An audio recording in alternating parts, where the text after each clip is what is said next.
The morning sun rose over Harvest Colony like it had every morning for the past 5 years. Dae-ho ran through the golden fields, his small hands brushing against the tall grain that swayed in the gentle wind. His mother, Ji-woo, watched him from the irrigation control station, a smile on her face.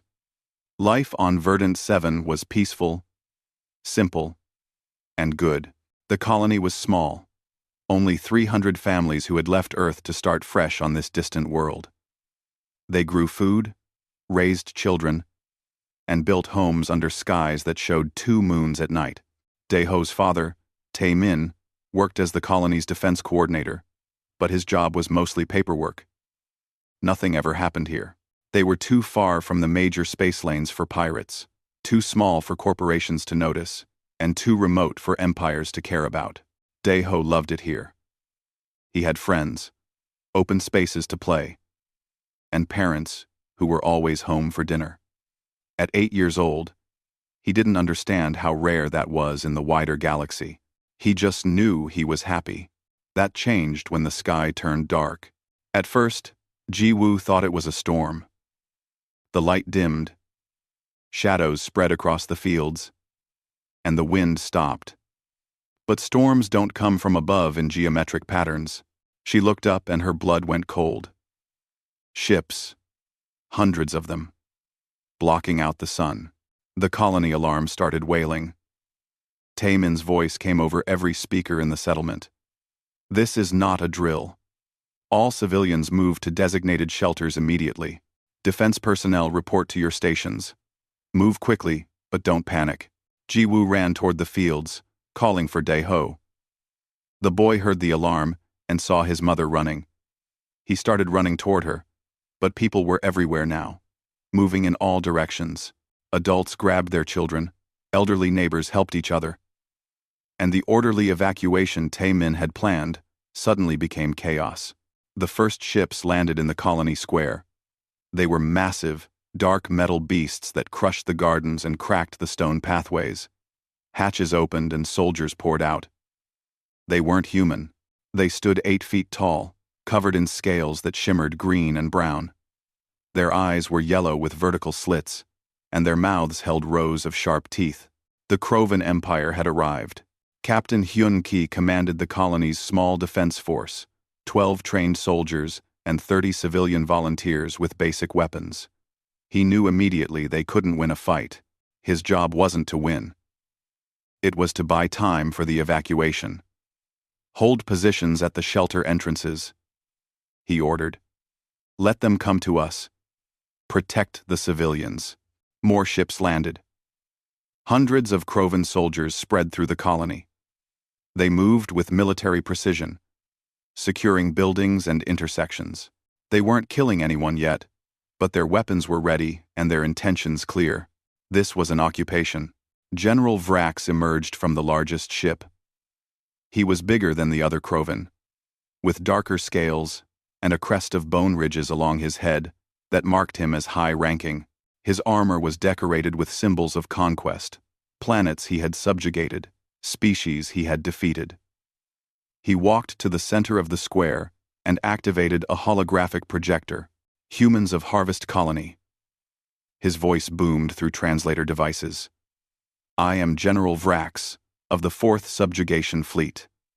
This planet, and all its resources, now belong to the Krovan Empire. You will surrender immediately.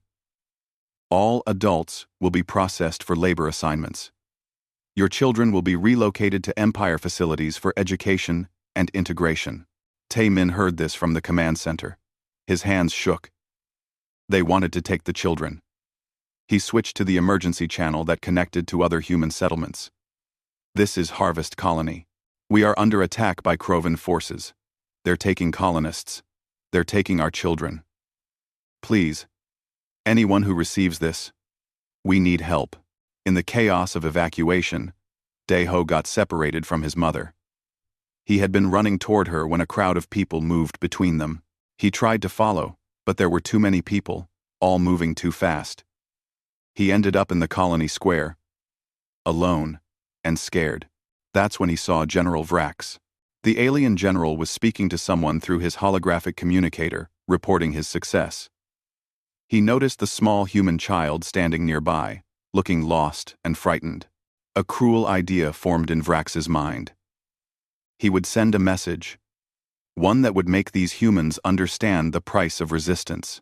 He walked toward Deho with heavy steps. The boy looked up at him, frozen in fear. Vrax reached down with one large, clawed hand and grabbed the child by the collar of his shirt, lifting him off the ground. Deho's feet dangled in the air. He was too scared to cry.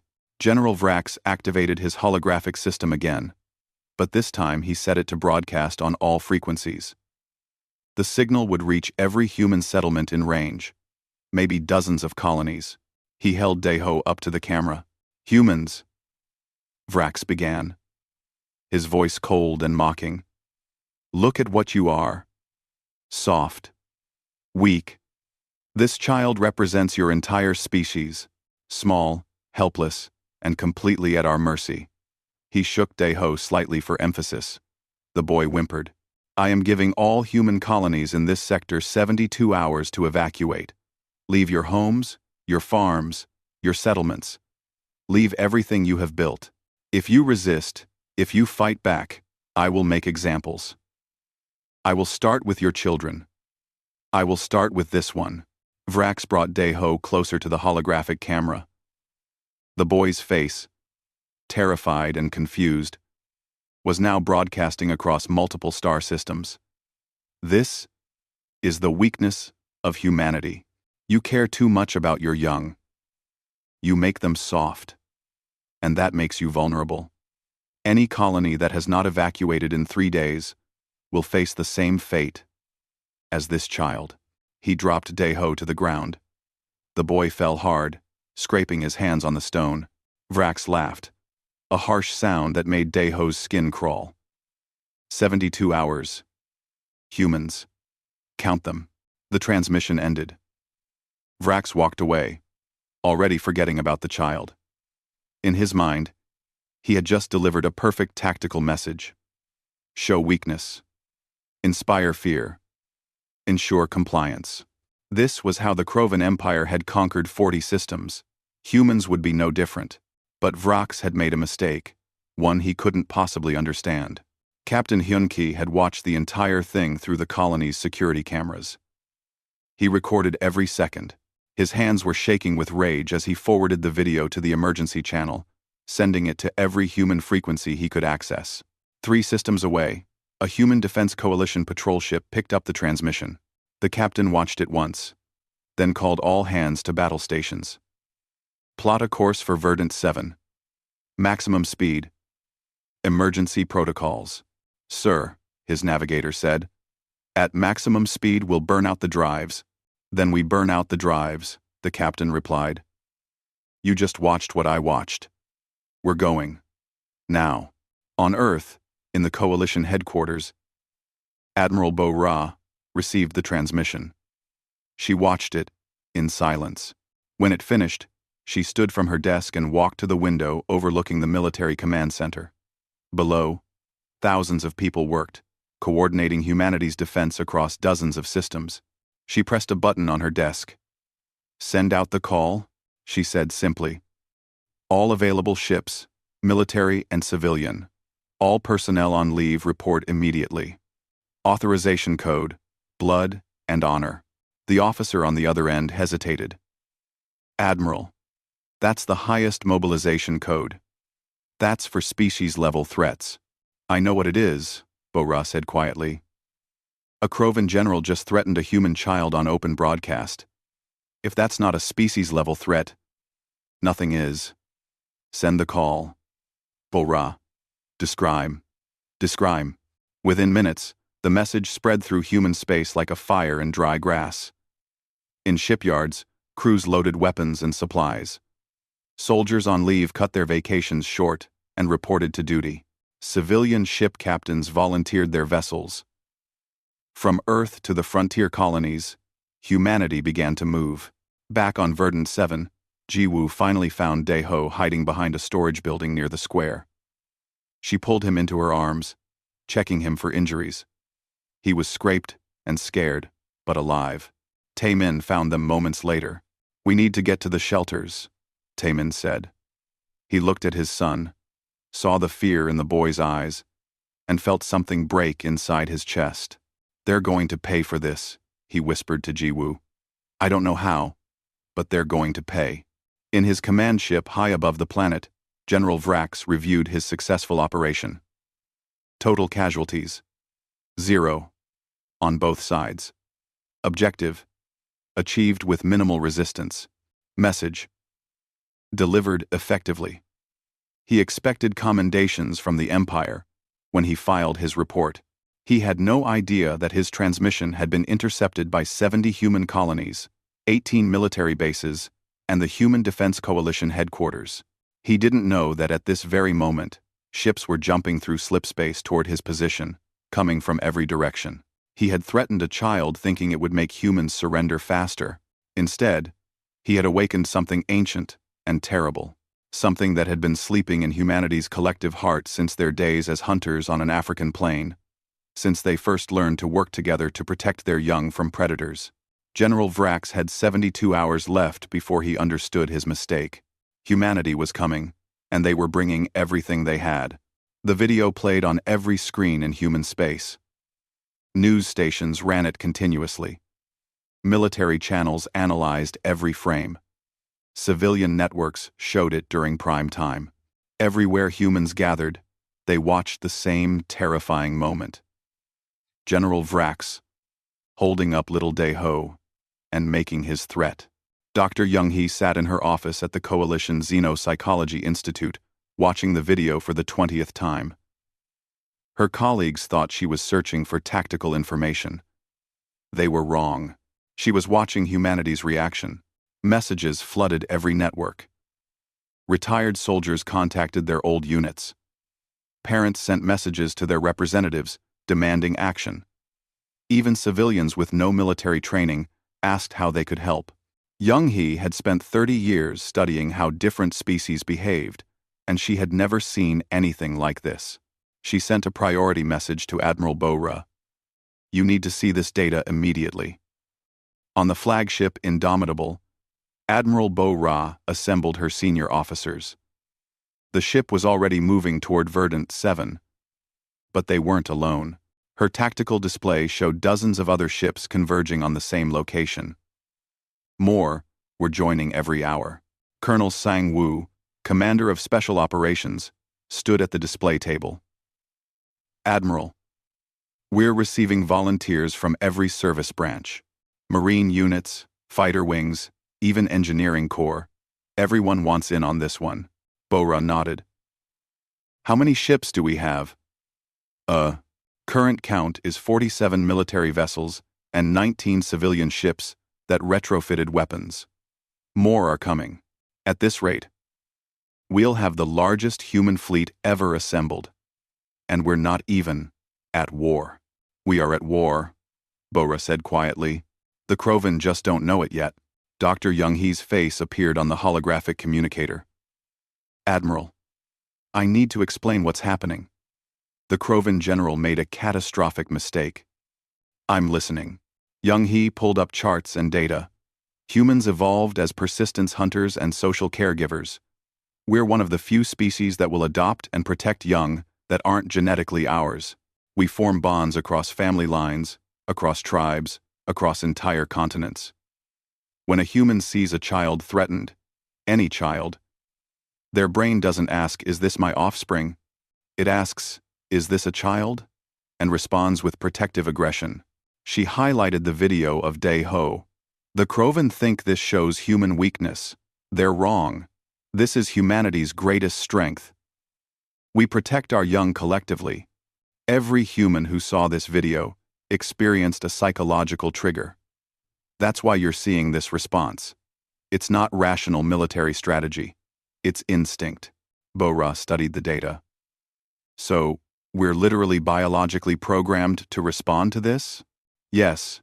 The Krovan general threatened not just one child, but the concept of children's safety. He activated a defense mechanism that exists in every human. They're going to learn a very hard lesson about the difference between weakness and compassion. Ambassador Rin arrived at the Krovan Empire's border station with a simple message. She was a career diplomat, experienced in negotiations with dozens of species. She had always found peaceful solutions. Not today. The Krovan diplomatic attaché met her with standard formalities. Ambassador, how can the Empire assist you? I'm not here to request assistance, Rin said, coldly. I'm here to deliver notification. All human diplomatic personnel are withdrawing from Krovan space immediately. All trade agreements are suspended. All cultural exchanges are cancelled. Human space is now closed to all Krovan ships and citizens. The attaché's scales rippled in confusion. On the grounds that General Vrax of your 4th Subjugation Fleet threatened a human child on open broadcast, you have 72 hours to deliver him to neutral jurisdiction for trial, or we will come get him ourselves. Ambassador, surely we can negotiate.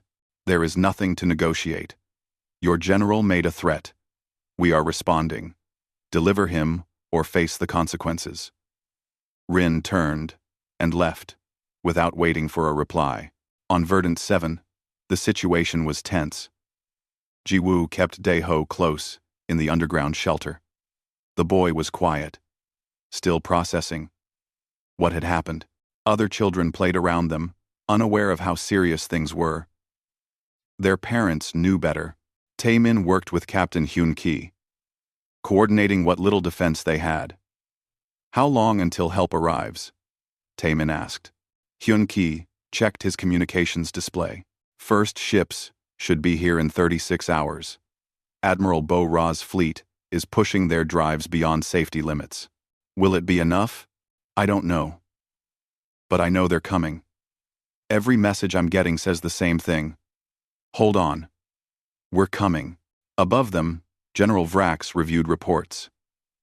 His tactical officer seemed worried. General, we're detecting unusual activity at the system's edge. Multiple slipspace ruptures. General Vrax, how many? Difficult to count. At least 40 distinct signatures, more appearing every hour. Vrax dismissed it. Patrol ships, probably. Humans are scattered across this sector. They'll want to observe, maybe send a diplomatic protest. They won't fight. His second in command, Elder Vrisk, wasn't so sure. General, perhaps we should request reinforcements. Just as a precaution. Reinforcements? Vrax laughed. For these soft creatures? We have a full subjugation fleet. That's more than enough for any human response. But Vrisk sent a message to Empire Command anyway, requesting information about human military capabilities. The response came back quickly. Be advised. Humans have proven unpredictable in previous conflicts. Recommend caution when civilian populations are involved. Vrisk took the message to Vrax. The general read it and threw the datapad aside. Caution? I've conquered 12 worlds. These humans are no different from any other weak species. They'll surrender or they'll die. 36 hours after the threat, Admiral Bo-Ra's fleet dropped out of slipspace at the edge of the Verdant 7 system. 47 military ships, 19 armed civilian vessels, and 12 support craft. It was immediately clear this was not a diplomatic mission. But they weren't alone. From every direction, more human ships appeared. A cargo hauler from the mining colonies, weapons hastily welded to its hull. A passenger liner converted into a troop transport. 3 destroyer squadrons that were supposed to be on patrol 2 sectors away. A hospital ship. Even a small research vessel whose crew insisted on coming. Colonel Sang-woo watched the tactical display in amazement. Admiral, we have over 90 ships now. This is the largest human fleet ever assembled outside of the Unity War. And they all came for one child. Bo-Ra said softly. She opened a channel to the entire fleet. All ships. This is Admiral Bo-Ra. You know why we're here. A Krovan general threatened a human child. That is unacceptable. We are not here for conquest. We are not here for territory. We are here to send a message. Humanity protects its own, no matter where we are, no matter how far, no matter the cost. Across 90 ships, thousands of humans heard her words. In fighter bays, pilots prepared their craft. In marine barracks, soldiers checked their weapons. In medical bays, doctors prepared for casualties. Every person there had volunteered.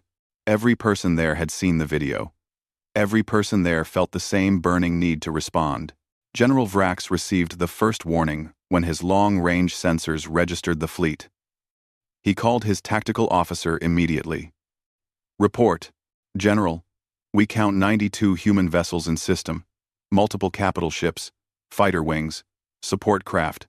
They're holding position at the system edge. Vrax felt something unfamiliar in his chest. Uncertainty. 92 ships? For one small colony? Yes, General. What are their demands? They haven't made any demands, General. They're just there, waiting. Vrax tried to contact the Krovan Empire's high command. He needed reinforcements now, but the response he received made his blood run cold. General Vrax, you are ordered to resolve the situation with your current forces. The Empire cannot afford conflict with humanity at this time. You initiated this incident. You will conclude it. But I need support. There are nearly 100 human ships here. You threatened their young, General. Intelligence reports indicate this triggers irrational protective responses in their species. You are on your own. Do not contact us again unless you are surrendering to them. The communication ended. Vrax stared at the display in shock. His own empire had abandoned him. Elder Vrisk entered the command center and saw the general's expression. They refused? Worse, they called it my mistake. My incident. Vrax pulled up tactical displays. How many ships do we have? Vrax pulled up tactical displays. 23 in the immediate area. More spread across the colony below. Can we win? Vrisk looked at the display showing 92 human ships. No, General. We cannot. Then we fortify. Use the colony as a shield. They won't risk civilian casualties. General, these are humans. They came here for those civilians. That's the point. But Vrax wasn't listening. He issued orders to fortify positions around the colony, particularly near the civilian shelters. If the humans wanted their people back, they'd have to fight through Krovan positions. On the Indomitable, Colonel Sangwoo received intelligence about the Krovan positions. They're using the colonists as shields. Predictable. Quote, predictable. Quote, Admiral Bo-Ra studied the tactical map. Then we go in quiet. Colonel, prepare your teams. I want every civilian, especially the children, extracted before we engage. Understood. My teams are ready. Dr. Young-hee watched the preparations with a mixture of pride and sadness. You know what's remarkable? We're about to fight a battle, possibly lose lives, all to protect people most of us have never met. The Krovan can't understand that. Their species doesn't work that way. Then they're about to get an education. Bo-Ra replied. In the shelter on Verdant 7, Daeho fell asleep in his mother's arms. Jiwoo stroked his hair and whispered, Help is coming, baby. People you'll never meet are coming to keep you safe. That's what humans do. Above the planet, 92 ships held position, waiting for the order to begin. They had come from dozens of worlds, hundreds of different backgrounds, thousands of different reasons, but they all shared one purpose. General Vrax had threatened a child. His army would never return home. General Vrax tried one last time to avoid what was coming. He opened a communication channel to the human fleet, addressing Admiral Bo-Ra directly. Admiral, I am willing to negotiate a peaceful withdrawal. We can both leave this system without further conflict. Bo-Ra's face appeared on his display. Her expression was cold, harder than any stone. General, you made a threat against a human child.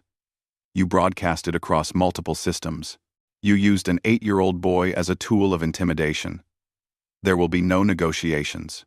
Surely we can reach some agreement. The Empire is willing to compensate for any. I don't care what the Empire is willing to do. You personally threatened that child. You held him up as an example. You promised to hurt him and others like him if we didn't obey. That is not something humans forgive. Vrax felt his control slipping. I have fortified positions around the colony. If you attack, civilians will be caught in the crossfire. Their blood will be on your hands. No, General. Their blood will be on yours. Because unlike you, we actually care about protecting them. You're about to learn the difference between using civilians as shields and actually defending them. Surrender now, and your soldiers will be treated as prisoners of war according to galactic conventions. Refuse, and you face humanity with all limits removed. The channel closed. Vrax turned to Elder Vrisk. Prepare all positions for assault.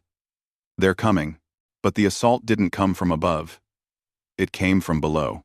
Colonel Sang-Woo led a team of 40 special operations soldiers through the underground aquifer system that supplied water to the colony. The tunnels were narrow, dark, and unmapped. But thermal imaging showed them the way. Sergeant Minseo moved beside him, her medical pack ready. They emerged inside the colony perimeter just before dawn, using maintenance hatches that the Krovan hadn't even known existed. The team split into groups of 4, each with a specific shelter to reach. Their mission was simple: get the civilians out quietly. Sang-Woo's team reached Shelter 3, where Dae-ho and his family waited. Captain Hyun-ki met them at the entrance. Thank God. We were starting to think no one was coming. We're here, Sang-Woo said simply. How many civilians? 48, including 12 children. Can you get them out? That's what we do. But we need to move fast. Once the Krovan realize what we're doing, they'll try to stop us. Ji-woo woke Dae-ho gently. Sweetheart, we need to go now. These soldiers are going to take us somewhere safe. The boy rubbed his eyes and saw the armed humans in dark tactical gear. Are they here? Because of what happened to me? Sang-Woo knelt beside him. We're here because you're one of us, kid. We protect our own. Can you be brave a little longer? Dae-ho nodded. Ji-woo squeezed his hand. The evacuation moved in near silence. Sang-Woo's team guided the civilians through the aquifer tunnels, while other special operations teams did the same at different shelters. The Krovan guards never saw them. By the time the sun fully rose, over 200 civilians had been extracted. But then a Krovan patrol noticed an open maintenance hatch. The alarm went up. General Vrax realized what was happening. They're taking the civilians. All units converge on the shelter district. Sergeant Minseo was leading the last group of children when she heard Krovan soldiers approaching. Contact incoming, she whispered into her comm. I've got 10 kids with me. Can't move fast enough. Hold position, Sang-Woo replied. We're coming to you. What followed was a brief, intense firefight in the colony streets. Human special operations soldiers engaged Krovan troops with precision. They used cover, coordinated their fire, and most importantly, they kept themselves between the Krovan and the children.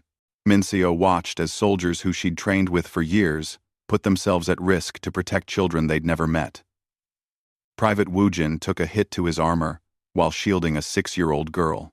Lieutenant Kyung-soo held a doorway against 3 Krovan soldiers while families ran past him to safety. The civilians made it to the extraction point.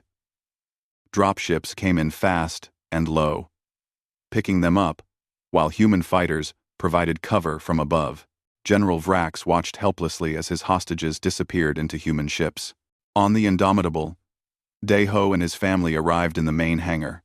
Medical teams checked everyone immediately. Admiral Bo-ra was there personally, and when she saw Dae-ho, she walked over and knelt to his level. Are you hurt? She asked. Dae-ho shook his head. No, ma'am. Good. I'm Admiral Bo-ra. I want you to know something. We're going to make sure nothing like this ever happens again. Not to you. Not to any child. I promise. Why did you come? You don't even know me. Bo-ra smiled sadly. Because you're human. That's all the reason we need. With the civilians safe, the human fleet changed its posture. Commander Junho led 4 fighter wings into the atmosphere. They didn't carpet bomb. Every strike was precise, calculated to hit Krovan military positions while avoiding civilian infrastructure. They destroyed communication arrays, weapon emplacements, and vehicle depots. The Krovan soldiers had never experienced anything like it. They were used to enemies who fought over territory, resources, or ideology. They didn't understand enemies who fought with such controlled fury, such precise aggression. Lieutenant Kyung-soo intercepted Krovan military communications from his station on the Indomitable. The translations were telling. "Sir, you need to hear this." He played the recordings. Krovan soldiers were panicking. They're everywhere at once. How are they coordinating so perfectly? Krovan soldiers. These aren't normal tactics. They fight like demons protecting their nests. Dr. Young-hee listened to the recordings with professional interest. They can't process what they're seeing. Krovan military doctrine assumes enemies fight for conquest or survival. They've never faced an enemy that fights harder to protect others than to protect themselves. Elder Vrisk confronted General Vrax in the command center. "General, we must surrender. We've lost communication with half our forces. The humans control the air. They've extracted the civilians. We've lost every strategic advantage." "No!" Vrax slammed his fist on the console. "I will not surrender to inferior beings. We are Krovan. We have conquered worlds. And now we're about to be destroyed by a species we underestimated. General, please, stop this before we lose more soldiers." But Vrax's pride wouldn't allow it. He sent orders to all remaining Krovan forces. Fight to the last soldier. Show these humans that the Krovan Empire doesn't surrender. Captain Subin received the translated orders. She commanded a Marine battalion preparing to land. They're going to fight it out. No surrender. Pass it to all units. Offer quarter once. Then engage with full force. Understood, Captain. Rules of engagement? Standard. If they surrender, they're prisoners. If they fight, they're targets. But remember, we're still the good guys here. No unnecessary casualties. Theirs or ours. The Marines landed in waves. Subin's battalion took the eastern sector of the colony. True to orders, she broadcast a message in Krovan before engaging. "This is Captain Subin of Human Defense Coalition Marines. Lay down your weapons, and you will not be harmed. This is your only chance." Some Krovan surrendered immediately. Others, loyal to Vrax or too proud to quit, opened fire. The battle that followed was short and devastating. Human Marines moved through Krovan positions like a flood. They used tactics the Krovan had never seen. Coordinated small unit actions, adaptive responses to changing conditions, and an absolute refusal to stop advancing. Private Wu Jin had been a kindergarten teacher before the war. He'd enlisted after watching too many colonies get attacked. Now, he led his squad through a Krovan fortification, and every Krovan soldier he faced represented a threat to children like Dae-ho. He offered surrender once to each position. Those who accepted lived. Those who didn't learned why humans evolved as persistence predators. By midday, Krovan resistance was collapsing. Elder Vrisk tried to lead a breakout with 3 companies, attempting to reach the orbital landing pads. Commander Junho's fighters cut them off. The sky lit up with weapons fire. The battle lasted 4 minutes. Vrisk surrendered, ordering his remaining soldiers to stand down. In custody, Vrisk asked to speak with a human officer. Lieutenant Kyung-soo sat across from him in the temporary detention center. "What do you want?" "I want to understand," Vrisk said. "We've conquered 40 systems. We've faced hundreds of species. None of them responded like you. That's because you've never threatened their children before. But why? They're just offspring. All species produce them. What makes yours special?" Kyung-soo leaned forward. "You think mercy is weakness. You think compassion makes us soft. You're wrong. It makes us dangerous. Because we don't just fight for ourselves. We fight for each other. For those who can't fight. For the future represented by every child. That's irrational. Maybe. But it's also why 92 ships came to save one colony. Why soldiers who never met Daeho risked their lives for him. Why we're going to win this fight. You can't beat an enemy that values something more than their own survival. In the Krovan Command Center, General Vrax made his last stand with a handful of loyal officers. His own son, Krell, was among them. As human Marines breached the outer perimeter, Krell put down his weapon. "What are you doing?" Vrax demanded. "Ending this. Father, you did this to us. Your pride. Your cruelty to that child. You doomed us all. You dare. I dare because I want to live. Because I'm tired of your stupid wars." Krell walked toward the human positions, with his hands raised. Several other officers followed. Captain Subin's team secured the command center minutes later. General Vrax stood alone, weapon drawn, expecting to be executed. Instead, Subin disarmed him professionally and secured his hands. "You're not going to kill me?" Vrax asked, confused. "We're not like you," Subin said. "We don't kill prisoners. We don't hurt the helpless. That's the difference between us, General. That's why you lost." Medic Hanul set up field hospitals throughout the colony, treating wounded soldiers from both sides. The Krovan watched in disbelief as humans who had been fighting them hours ago now worked to save their lives. One young Krovan soldier asked Hanul, "Why are you helping us?" "Because the battle's over," Hanul replied, while bandaging the soldier's arm. "We're not monsters. We fought. Because we had to. Now we help because we can." By sunset, it was over. 23 Krovan ships had been destroyed or captured. 900 Krovan soldiers were prisoners. The rest were dead. On the human side, 18 soldiers killed, 47 wounded. Admiral Bo-Ra addressed the surrendered Krovan forces in person. She stood on a platform in the main detention area, while Elder Vrisk translated her words. "You came to our home. You threatened our children. You thought we would be easy prey. Today, you learned otherwise. You will be returned to your empire with a message. Humanity will tolerate many things, but threats to our young is not among them. Tell your leaders. Tell your soldiers. Tell every species you meet. We are peaceful when we can be. We are fierce when we must be. And we will always, always protect our children." The Krovan listened in silence. They had underestimated humanity completely. General Vrax's promise to make examples of human children had instead made an example of his entire fleet. 3 days after the battle, Harvest Colony stood in an odd state of peace. Human Marines patrolled the streets alongside the few local defense forces who had survived. Krovan prisoners worked under guard to repair damage their invasion had caused. It wasn't forgiveness, but it was practical. Private Wujin watched a group of young Krovan soldiers fix a wall they had blown apart. Before the military, he had taught 5-year-olds how to read. Now he kept watch over prisoners with a rifle. The change still felt strange. One of the Krovan, barely more than a juvenile, looked at him nervously.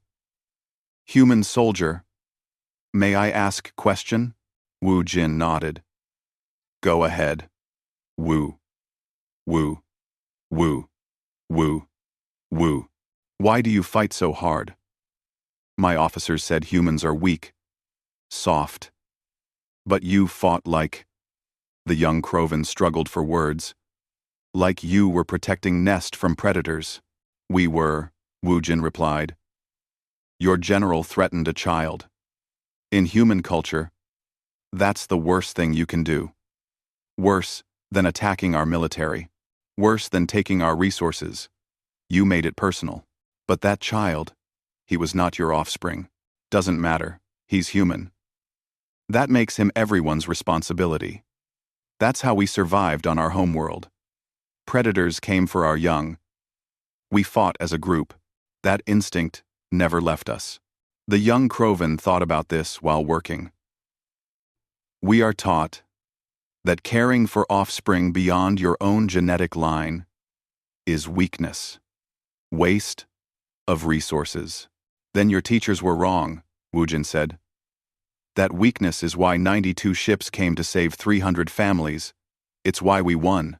Captain Subin walked through the detention center, checking on conditions. The Krovan prisoners had been divided by rank, with officers separated from regular soldiers. Medical care was provided equally to all. Food was basic, but sufficient. By Galactic Convention standards, it was exemplary treatment. Elder Vrisk approached her during rounds. Captain, I have request. I'm listening. I wish to speak with the child, the one General Vrax threatened. I want to apologize personally. Subin studied him carefully. Why? Because I was there. I watched him do it. I said nothing. In Krovan culture, that makes me complicit. I want to acknowledge my failure. Subin considered this. I'll ask his parents. If they agree, I'll allow it. But you understand they might refuse? I understand. I would refuse if positions were reversed. Later that day, Subin found Jiwoo and Taemin in their temporary quarters. Daeho was playing with other children in the common area. His laughter evidenced that children heal faster than adults. She explained Vrisk's request. Taemin's first instinct was to refuse, but Jiwoo touched his arm. Maybe Daeho needs to see this. Needs to see that not all of them are like Vrax. That some of them understand what they did was wrong. He's 8 years old, Taemin protested. He's 8 years old, and he's already been through trauma. Maybe this helps him process it. Maybe it shows him that enemies can admit mistakes. They asked Daeho. The boy thought about it seriously. More seriously than most 8-year-olds should have to think about anything. Will there be soldiers there?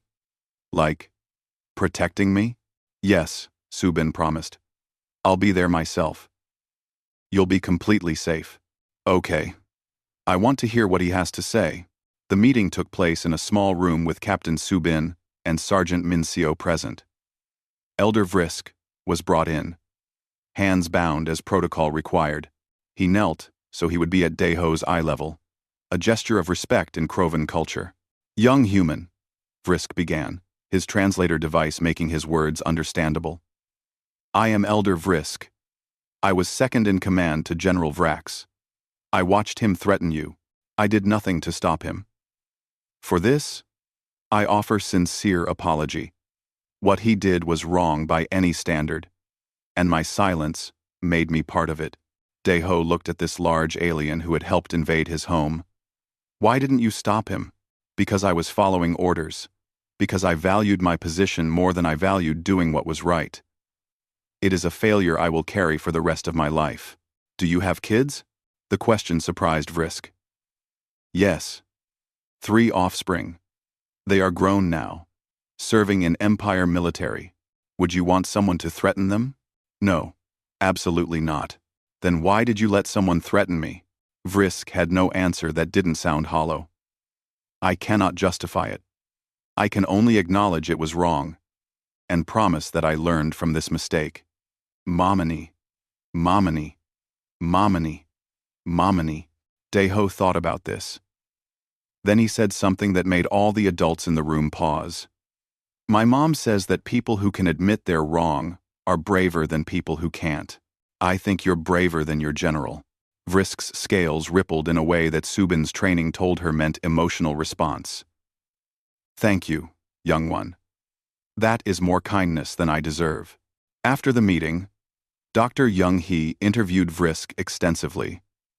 She was compiling data on the entire incident for military and academic records. Tell me about Krovan child-rearing practices. Our offspring are raised communally, Vrisk explained.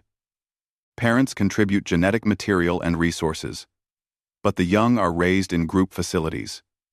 Individual attachment is discouraged. It makes soldiers more effective if they do not have strong family bonds. But you said you have offspring. Do you know them? I know their names and assignments. I receive reports on their progress. But I have not spoken to them personally. in many cycles. And that's normal in your culture? It is expected. Emotional attachment to offspring is seen as primitive. Species that evolved from pack hunters or herd animals maintain those bonds. We evolved from solitary ambush predators. We see offspring as future resources, not as, he struggled with the concept, extensions of ourselves. Young-He made notes. That explains why General Vrax thought threatening a child would work. In Krovan psychology, it's a practical pressure point. He didn't understand that humans would respond emotionally rather than strategically. Is there difference? Vrisk asked. For humans, emotion and strategy are linked when it comes to children. We fight harder, smarter, and more ruthlessly when protecting young. It's not a weakness in our tactical thinking. It's an enhancement. Across the colony, repair work continued. Human engineers worked alongside colonists to rebuild damaged structures. Krovan prisoners provided labor, learning practical skills that many had never developed in their purely military training. One Krovan soldier asked medic Hanyul, "Why do you rebuild? You could punish us, make us suffer. Instead you feed us, treat our wounds, put us to work doing construction." Hanyul smiled while helping lift a support beam. Because punishment doesn't teach anything. Except fear. Work teaches skills. Fair treatment teaches ethics. When you return to your empire, we want you to remember that humans could have been cruel and chose not to be. But we invaded your colony, we threatened your young, and you lost. The point has been made. Now we show you that winning doesn't require cruelty. Maybe some of you will remember that. F. 8. At the Krovan Detention Center command post, Lieutenant Kyung-Soo monitored communications. The Krovan Empire was sending inquiries about their captured soldiers.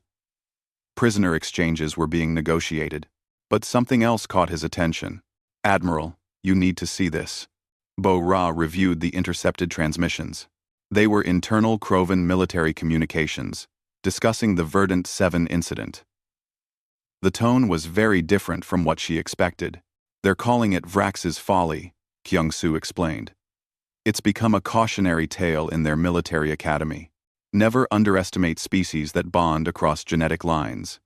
Avoid conflict with collective caregivers. They're literally teaching their officers not to do what Vrax did." Bo-Ra smiled grimly. "Good. That's the point. We didn't fight this battle just to win. We fought it to make sure it never happens again." Ambassador Rin arrived at Verdant 7 with a delegation from the Galactic Council. They toured the colony, observed the prisoners, and interviewed witnesses. The council representative, a floating gas being named Chorus, expressed amazement at what they saw. "Ambassador Rin, the humans have shown remarkable restraint. By galactic law, they could have executed the prisoners as enemy combatants. Instead, they provide medical care and fair treatment. That's because we don't fight for revenge," Rin explained. "We fight to protect. Once the threat is neutralized, there's no point in cruelty. Other species should learn from this. The humans have demonstrated both fierce capability in battle and generous mercy in victory.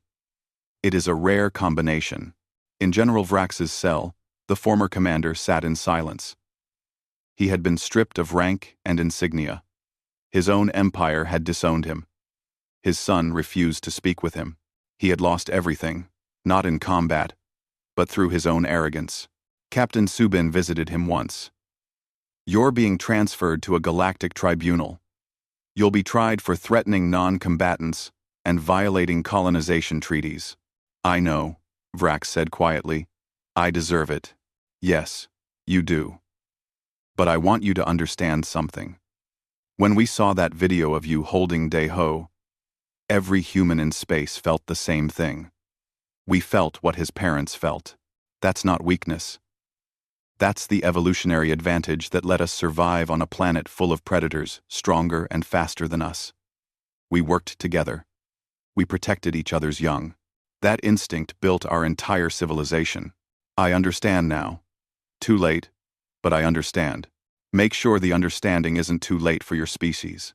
When you're sentenced, when you're sitting in whatever prison they send you to, remember that you united humanity by threatening one child. Remember that we will always come for our people. Always. Subin left him alone with that thought.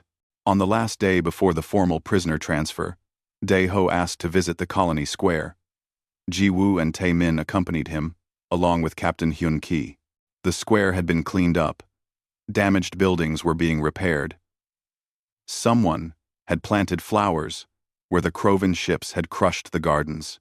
Dae-ho stood in the spot where Vrax had held him up. Mom, why did all those soldiers come for me? They didn't even know me. Ji-woo knelt beside him. Because you're human, sweetheart. That means something to us. It means we're all connected, all responsible for each other. Those soldiers came because in their hearts, every human child is their child. That's what makes us different from species like the Krovan. Are we better than them? Not better. Different. We evolved different ways. But our way, the way that protects all our children together, that's the way that built colonies across the stars. That's the way that brought 92 ships to save you. Dae-ho thought about this. Then he said, Tae-min put his hand on his son's shoulder. Then you will, son. The galaxy needs more protectors and fewer conquerors. The prisoner transfer began the next morning. Krovan soldiers were loaded onto neutral transport ships that would take them back to Empire space. Elder Vrisk was among them. Before boarding, he saluted Captain Subin in the human style.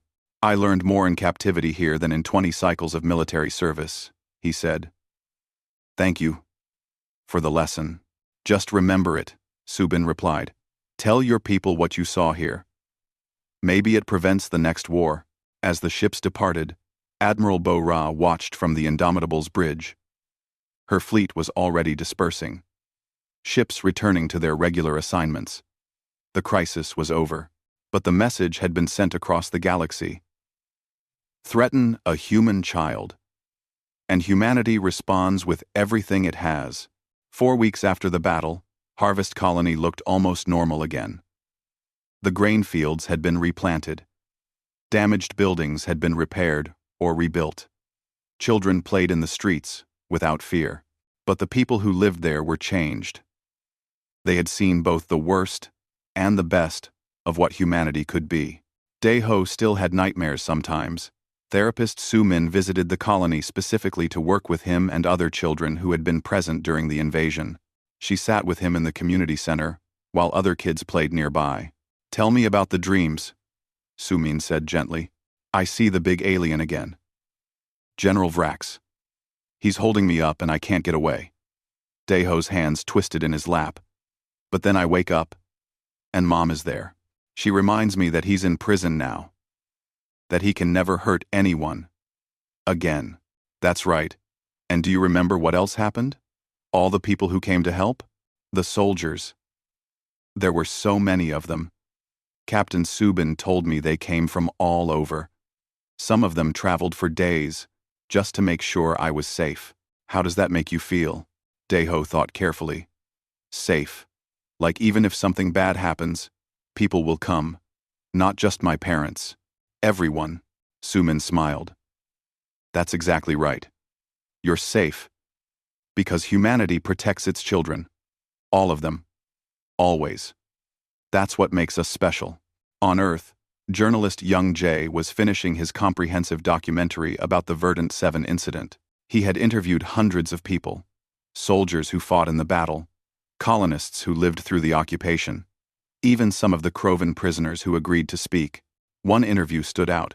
He had spoken with Commander Jun-ho, who led the fighter wings. Young Jae asked him, You'd never met Dae-ho before the battle.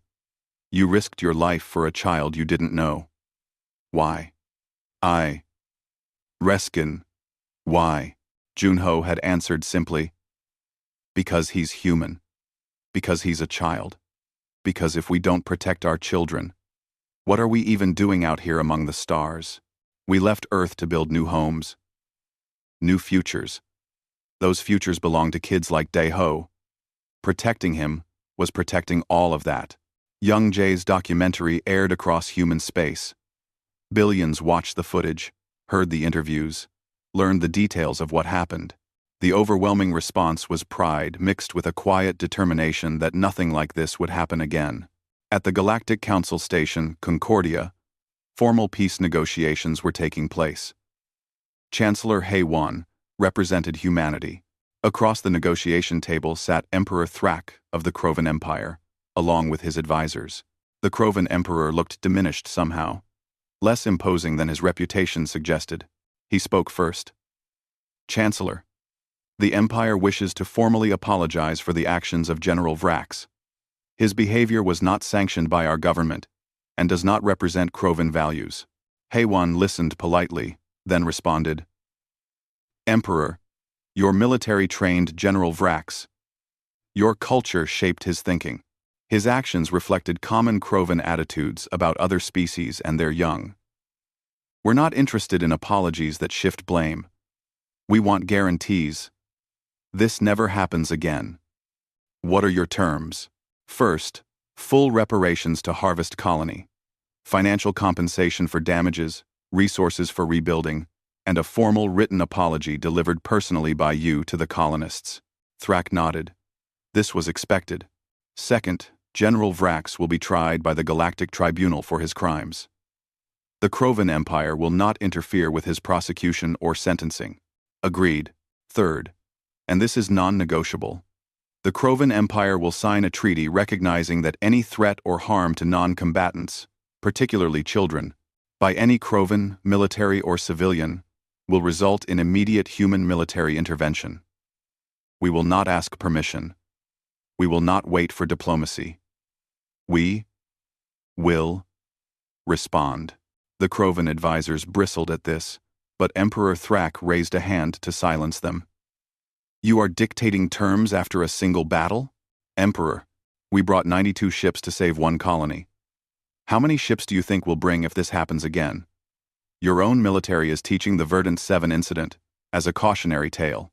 Your intelligence services have surely told you that human military doctrine is now built around rapid response to any threat against our civilians. Test us if you want. But I guarantee you won't like the results. A long silence followed. Finally, Thrak nodded. We agree to your terms. But I have a question, if I may. Why show restraint at all? You could have demanded much more. Territory, resources, subjugation. Hay-Wan leaned forward. Because we didn't fight for conquest. We fought to protect a child. Once that child was safe, once the threat was eliminated, there was no reason to continue. We're not like your empire, Emperor. We don't seek dominion. We seek security for our people. Give us that. And we have no quarrel with you. Your species is strange, Thrak said quietly. You fight with incredible ferocity, then show mercy in victory. You value individual lives, yet mobilize collectively.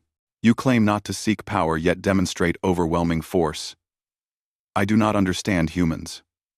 I do, then learn. Because we're not going anywhere.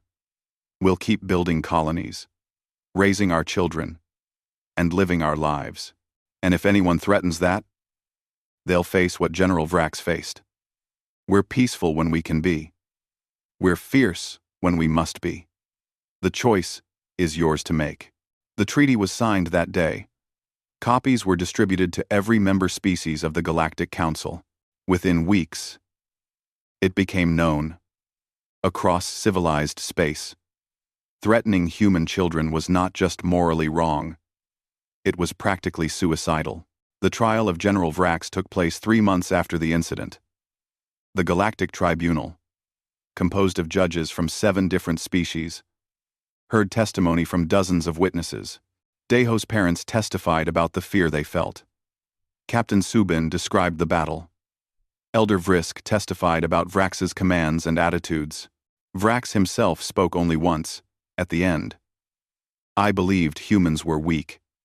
I thought compassion made them vulnerable. I was wrong. I united an entire species against me, by threatening one child. I have no defense. I deserve whatever sentence this tribunal imposes. The judges deliberated for 2 days. The sentence: life, imprisonment, at a maximum security facility, with no possibility of release. Vrax would spend the rest of his life knowing that his arrogance had cost hundreds of Krovan lives and taught the galaxy a lesson about humanity. But more importantly, his actions had revealed something that many species were still processing.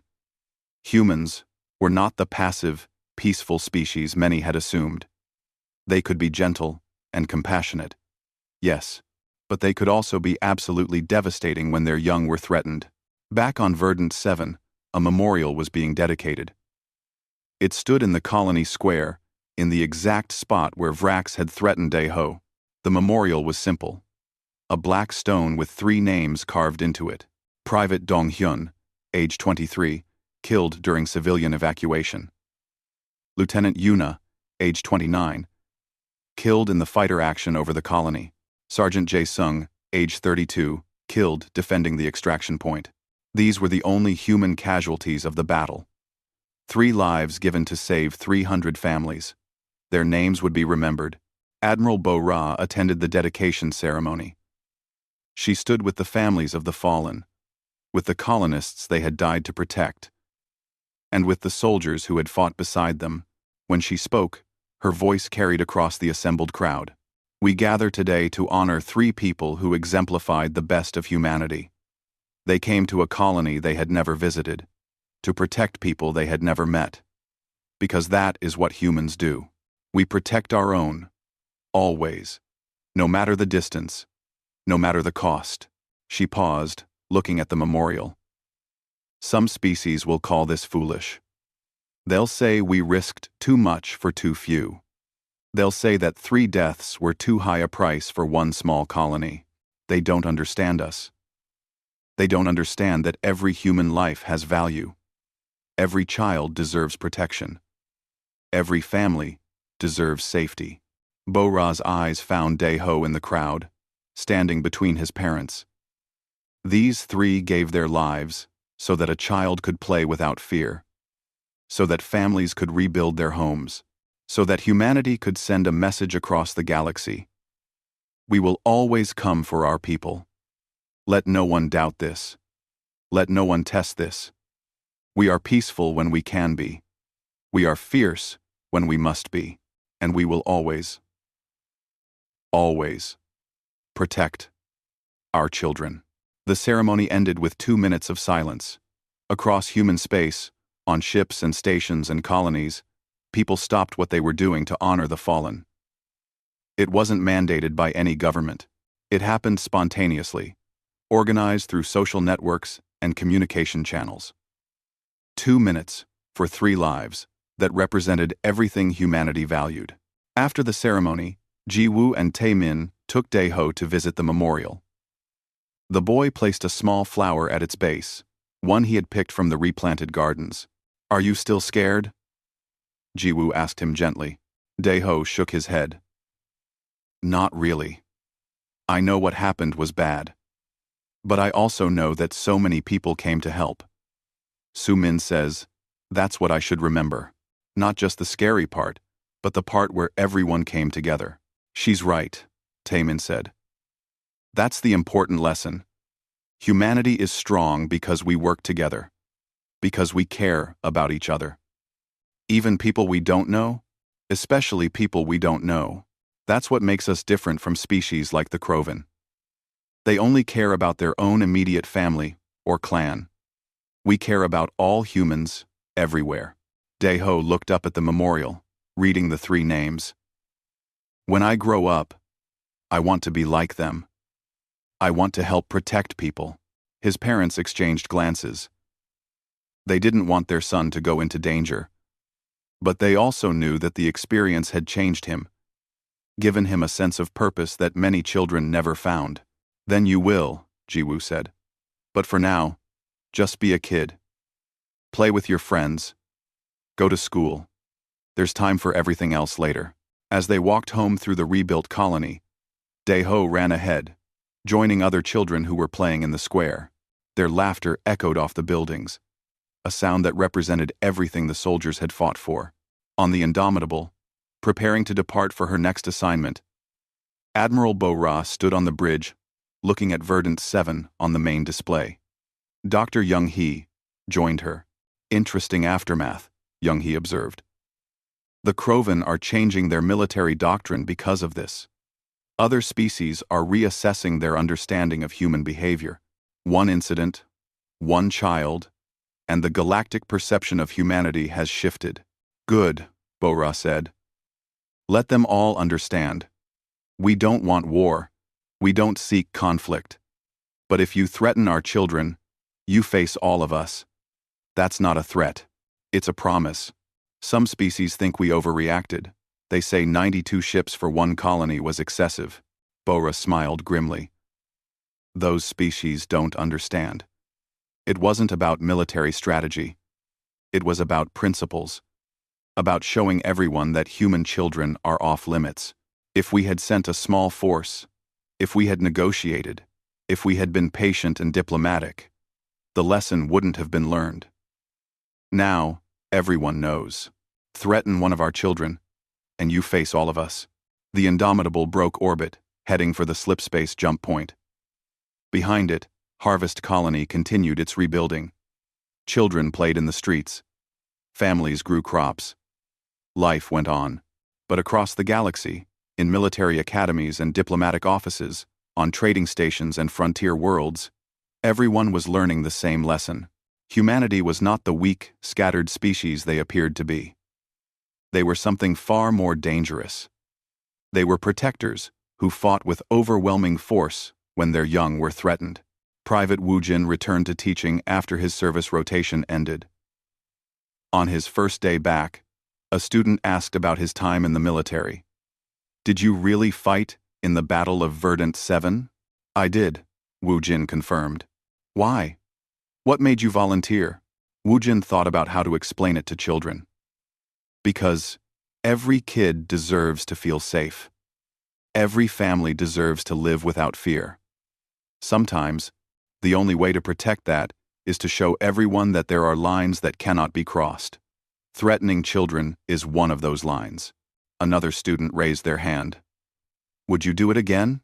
Yes, Wu Jin said without hesitation. Every time. Because protecting children isn't just a job. It's who we are as humans. It's what makes us strong. That evening, across human space, billions of people went about their normal lives. They worked, they played, they raised their children. Most of them would never face combat, never visit Verdant 7, never meet Dae-ho or the soldiers who saved him. But they all understood the message. They all knew that if the worst happened, if their colony was threatened, if their children were in danger, humanity would respond. Ships would come, soldiers would fight. No one would be abandoned. General Vrax had threatened one child. His army never returned home. But more than that, he had inadvertently proven what humanity had always known about themselves. They were strongest when protecting others. They were most dangerous when their children were threatened. They were united not by conquest or empire, but by shared values and collective responsibility. In the end, that was the real lesson of Verdant 7. Not that humans could fight, but why they fought. Not their weapons or tactics, but their willingness to risk everything for those who couldn't protect themselves. It was a lesson the galaxy would not forget.